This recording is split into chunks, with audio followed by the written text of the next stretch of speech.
Assalamualaikum warahmatullahi wabarakatuh. Bertemu lagi dengan saya Suci Apriliani Utami dalam mata kuliah Portofolio dan Pasar Modal Syariah. Pada kesempatan kali ini saya akan membahas mengenai sukuk negara.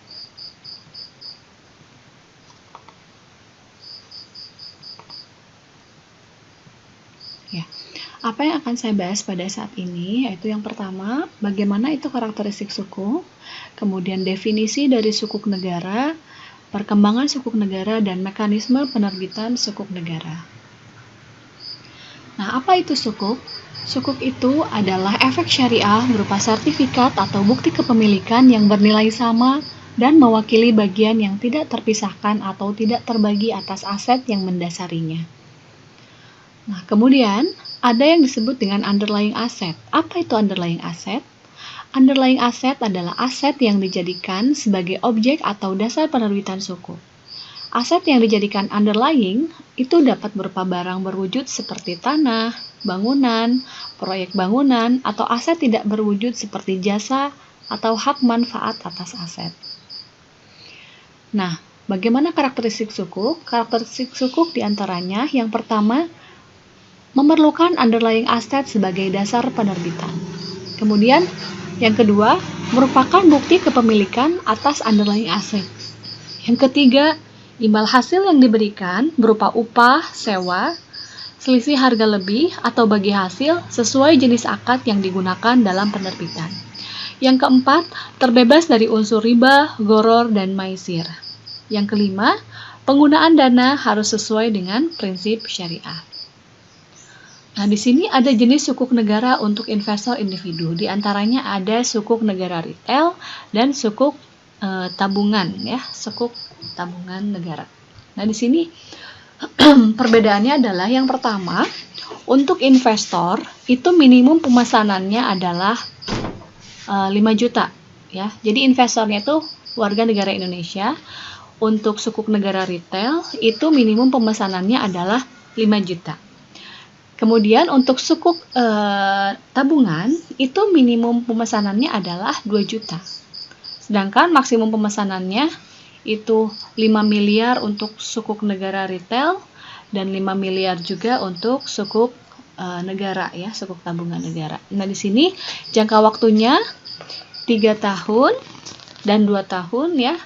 Untuk tradability-nya, untuk sukuk negara retail ini dapat diperjualbelikan di pasar sekunder, namun untuk sukuk tabungan tidak dapat diperjualbelikan di pasar sekunder. Namun di sini ada opsi early redemption. Nah, untuk imbalan, ini imbalannya tetap dan dibayarkan setiap bulan untuk kedua-duanya. Nah, untuk manfaat bagi investornya, itu untuk sukuk negara retail itu instrumen investasi, sedangkan untuk sukuk tabungan itu tabungan investasi. Nah, prosedur pembelian sukuk negara retail dan tabungan, ya. Jadi tadi sesuai dengan minimum dan maksimumnya itu membawa KTP, syaratnya itu warga negara Indonesia, kemudian datang ke agen penjual yang ditunjuk oleh pemerintah. Nah, nanti di sana membuka rekening bank surat berharga, kemudian menyediakan dana pembelian, mengisi formulir pendapatan, dan menyampaikan fotokopi KTP dan bukti setor dana. Nah, ini perkembangan sukuknya. Nah, sukuk negara itu berperan penting sebagai instrumen pembiayaan APBN maupun sebagai salah satu pendukung pembangunan atau pengembangan industri keuangan syariah. Nah, sejak tahun 2013 telah dikembangkan proyek financing sukuk yang dialokasikan untuk pembiayaan proyek antara pembangunan jalan dan jembatan, jalur kereta api, proyek sumber daya air, gedung perkuliahan, revitalisasi asrama haji maupun kantor urusan agama. Nah, pada tahun 2018, Indonesia menjadi negara pertama di dunia yang menerbitkan sovereign green sukuk di pasar global. Pada tahun 2019, green sukuk retail ini telah diterbitkan secara online kepada investor individu warga negara Indonesia. Sukuk negara telah mendapatkan beragam penghargaan internasional, di antaranya Asia Pacific Green atau SRI Bond Deal of the Year dari Capital atau Euromoney pada tahun 2018, serta penghargaan sebagai Most Innovative Debt Management Office Issuer of Sovereign Sukuk pada acara Sukuk Summit di tahun 2019. Nah, kalau dilihat dari perkembangan sukuk negara outstanding-nya, nah di sini terlihat berkembang ya dari tahun 2015 sampai dengan tahun 2019. Itu tahun 2015 itu 297,58 triliun. Kemudian naik menjadi 412,63 triliun. Kemudian naik lagi menjadi 551,56 triliun, naik lagi menjadi 645,05 triliun, dan di tahun 2019 meningkat menjadi 740,62 triliun ya. Nah, di sini dari 740,62 triliun rupiah sukuk negara yang beredar, sebanyak 485,53 triliun merupakan sukuk negara yang dapat diperdagangkan atau tradable. Sedangkan sebanyak 255,09 triliun rupiah itu merupakan sukuk negara yang tidak dapat diperdagangkan seperti sukuk dana haji Indonesia atau SDHI. Nah, di mana SDHI ini adalah SBSN yang diterbitkan berdasarkan penempatan dana haji dan dana abadi umat dalam SBSN oleh Departemen Agama dengan cara private placement. Nah, ini kalau kita lihat ya, ini pertumbuhan sukuk negara outstanding. Tadi tahun 2015 itu nilai outstandingnya 297,58 dengan total jumlah outstandingnya 48. Kemudian meningkat di tahun 2019 itu menjadi 740,62 triliun dengan total jumlah outstandingnya 67. Jadi pertumbuhannya ini kalau dilihat itu 148,88% untuk nilai outstanding dan 39,58% untuk total jumlah outstanding. Nah, selama kurun waktu 5 tahun terakhir, 2015 sampai 2019, pertumbuhan sukuk negara outstanding, baik dari sisi jumlah maupun nilai, mengalami peningkatan yang cukup signifikan. Dari sisi nilai, sukuk negara outstanding mengalami peningkatan sebesar 148,88%. Sementara itu, dari sisi jumlah, sukuk negara outstanding mengalami peningkatan sebesar 39,58%. Nah, di sini ada jenis sukuk ya. Jadi sukuk negara itu ada yang tradable dan non-tradable outstanding. Apa itu tradable? Jadi kalau tradable itu artinya dia bisa diperdagangkan sebelum jatuh tempo. Ya. Dia bisa diperdagangkan sebelum jatuh tempo. Sedangkan non-tradable itu tidak bisa diperdagangkan. Nah, ini jenis-jenisnya, kemudian serinya dan nilainya. Kemudian yang tadi ya, ini sukuk negara itu tradable dan non-tradable. Jadi pada tahun 2019, sukuk negara tradable itu memiliki nilai outstanding sebesar 696,830,696.830,43 miliar yang terdiri dari 6 jenis sukuk dengan total 47 seri. Adapun sukuk negara non-tradable memiliki nilai outstanding sebesar 43.787,66 miliar rupiah. Dan ini terdiri dari 3 jenis sukuk dengan total 20 seri. Nah, kemudian di sini ada skema penerbitan sukuk negara ya. Yang pertama itu ada jenis sukuk sell and leaseback ya, sell and leaseback. Jadi kalau kita lihat nih, yang pertama itu ada 1A ya, itu ada sale of asset.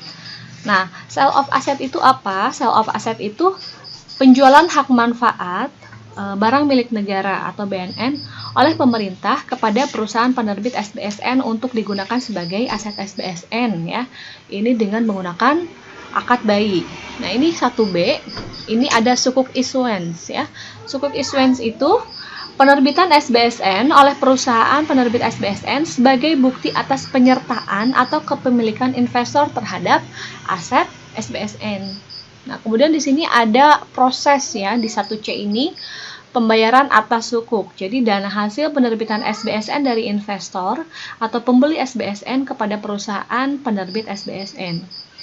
Nah, kemudian nanti pembayaran atas pembelian hak manfaat aset SBSN oleh perusahaan penerbit SBSN kepada pemerintah. Yang ini ya, proses pembayaran atas aset. Nah, kemudian yang kedua itu list of asset ya. Jadi list of asset ini adalah penyewaan aset SBSN oleh pemerintah untuk digunakan dalam operasional pemerintahan sehari-hari. Ini menggunakan akad ijaroh ya, menggunakan akad ijaroh. Nah, kemudian pembayaran imbalan atau ujroh atas penyewaan aset SBSN oleh pemerintah sebagai penyewa kepada pemegang SBSN selaku pemberi sewa melalui agen pembayar ya. Jadi ini melalui agen pembayar. Nah, nanti pada saat jatuh tempo SBSN di sini ada sale of asset ya. Jadi sale of asset ini pembelian aset SBSN oleh pemerintah dari pemegang SBSN melalui perusahaan penerbit SBSN. Nah, di sini ada 4A dan 4B. Ini adalah proses sukuk redemption. Maksudnya adalah pembayaran atas pembelian aset SBSN oleh pemerintah kepada pemegang SBSN melalui agen pembayar sebagai pelunasan SBSN ya. Nah, di sini ada proses jatuh tempo suku. Nah, jadi di sini kan tadi ada hak manfaat ya. Jadi hak manfaat itu adalah hak untuk memiliki dan mendapatkan hak penuh atas pemanfaatan suatu aset tanpa perlu dilakukan pendaftaran atas kepemilikan dan hak tersebut ya. Jadi itu ada di Undang-Undang Nomor 19/2008 tentang SBSN. Nah, itu untuk struktur SBSN, Ijaroh, Sale and Leaseback. Nah, ini ada satu lagi ya. Contoh struktur SBSN, Ijaroh, Asset to be Leased ya. Jadi di situ ada nomor 1 ya, itu ini proses penerbitan SBSN ya. Di nomor 1 itu ada pemesanan objek ijaroh. Dimaksud dengan pemesanan objek ijaroh di sini adalah pemesanan objek ijaroh dengan spesifikasi tertentu oleh pemerintah kepada perusahaan penerbit SBSN atau PP SBSN untuk disewa melalui akad ijaroh aset to be leased ya. Kemudian di sini ada 2A. 2A ini pemberian kuasa akad wakalah oleh perusahaan penerbit SBSN kepada pemerintah dalam rangka pembangunan proyek yang akan dijadikan objek ijaroh.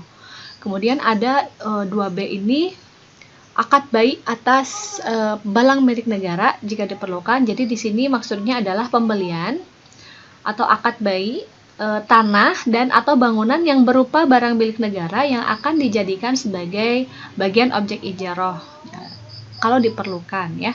Kemudian ada proses yang ketiga, ini proses penerbitan SBSN oleh perusahaan penerbit SBSN sebagai bukti atas bagian penyertaan investor terhadap aset SBSN ya. Kemudian yang keempat ini, proses ini ya, jadi dana hasil penerbitan SBSN dari investor kepada perusahaan penerbit SBSN. Nah, kemudian yang kelima di sini ada proceed lagi dari perusahaan penerbit SBSN ya, atau sebagai pemberi kuasa kepada pemerintah sebagai wakil. Nah, kemudian ada proses yang kedua atau pembayaran imbalan SBSN ya. Di sini akad ijaroh to be leased ya di sini. Jadi akad ijaroh aset to be leased ini antara pemerintah sebagai penyewa dengan perusahaan penerbit SBSN sebagai pemberi sewa. Nah, di sini nanti di yang ketujuh ini ada pembayaran uang sewa atau ujroh secara periodik oleh pemerintah kepada perusahaan penerbit SBSN untuk diberikan kepada investor sebagai imbalan SBSN. Nah, kemudian ini ada proses yang ke-8 ya. Jadi proses ke-8 ini adalah pembayaran imbalan SBSN secara periodik kepada investor melalui agen pembayaran. Nah, kemudian nanti ada yang proses ke-9. Jadi ini ada BAS proyek, maksudnya adalah penandatanganan berita acara serah terima proyek ya antara pemerintah sebagai wakil dan perusahaan penerbit SBSN sebagai pemberi kuasa. Nah, nanti pada saat jatuh tempo nih ya, jatuh tempo SBSN, di sini ada pembelian aset SBSN oleh pemerintah dari pemegang SBSN melalui perusahaan penerbit SBSN pada saat jatuh tempo. Nah, ini yang ke-11 ini ada proses pembayaran atas pembelian aset SBSN oleh pemerintah kepada pemegang SBSN melalui agen pembayar sebagai pelunasan SBSN. Nah, yang terakhir itu yang ke-12 itu adalah proses pelunasan SBSN. Jadi di sini ada jatuh tempo dan pelunasan SBSN. Ya, demikian yang dapat saya jelaskan pada pertemuan kali ini. Semoga bermanfaat. Terima kasih atas perhatiannya. Wassalamualaikum warahmatullahi wabarakatuh.